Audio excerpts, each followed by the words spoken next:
news of the week. The new movie Rise of the Apes has been renamed Rise of the Planet of the Apes. In related news, this show will now be called The Airing of the Web Show of the Nerd with Words. The Crow is being reimagined. They couldn't repeat the success of the original with 3 sequels and a TV show, but I'm sure this will work. Bill and Ted 3 has a script. Anyone want to know what a 47-year-old Bill S. Preston and Ted Logan are up to? And finally, Arnold Schwarzenegger has announced his big comeback with The Governator. James Cameron, get your ass off Pandora and help this man! Hit the music. Hey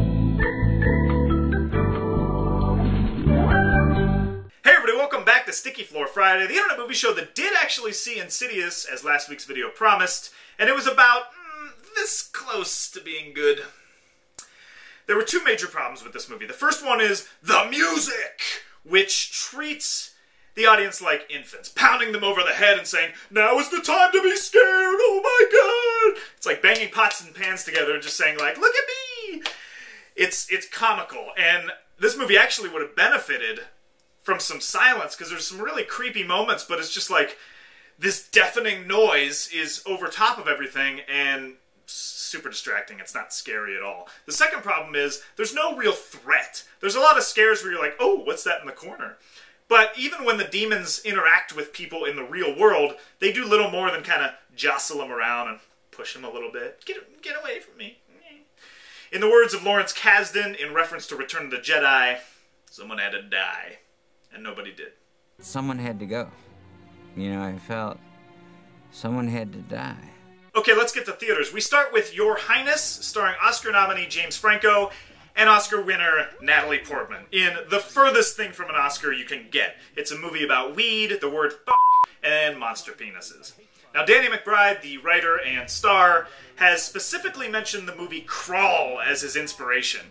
And that tickles my nerdy bone, because I grew up on Krull. Those horses that ride so fast they produce fire. That old man with the black eyes who enjoys killing just a little too much.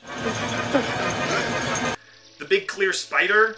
The main character who looks like an English teacher but has the most badass weapon ever, the glaive. You know Liam Neeson is in Krull? I was always fascinated with the Cyclops because I think I liked how slowly he blinked. And also, I always confused him with Sloth from the Goonies. And I think it was because they both held boulders up for their friends, but the only difference is the Cyclops got his ass crushed. Anyway, I think I'm supposed to be talking about Your Highness. But one more thing about Krull. I think the charm of that movie is the fact that it is so unaware of how cheesy it is, and that makes it kind of awesome. With Your Highness, it is highly, highly self-aware, and unfortunately, I don't have a great track record with Danny McBride and Ben Best, the co-writers of this movie. I wasn't a huge fan of Foot Fist Way, and I can't, for the life of me, get behind Eastbound and Down. I have tried, and I know that's blasphemy to some people, but I just can't do it. Maybe the presence of Natalie Portman will help, and the fact that she's in a thong can also probably help a lot. But I have a feeling that's pretty much all she's going to be doing. Now, the reviews for this movie have been terrible, but that's to be expected. And I personally don't have high hopes for Your Highness. But I am willing to give it a matinee recommendation just because they have the balls to reference Krull, a movie that no one else really likes anyway. Finally, and I don't mean finally like finally, but I mean finally this is the last movie, we have the remake of Arthur, starring Russell Brand. Now I'm sure a lot of you out there are saying, that is a horrible idea. And yet others are saying, there was a movie named Arthur?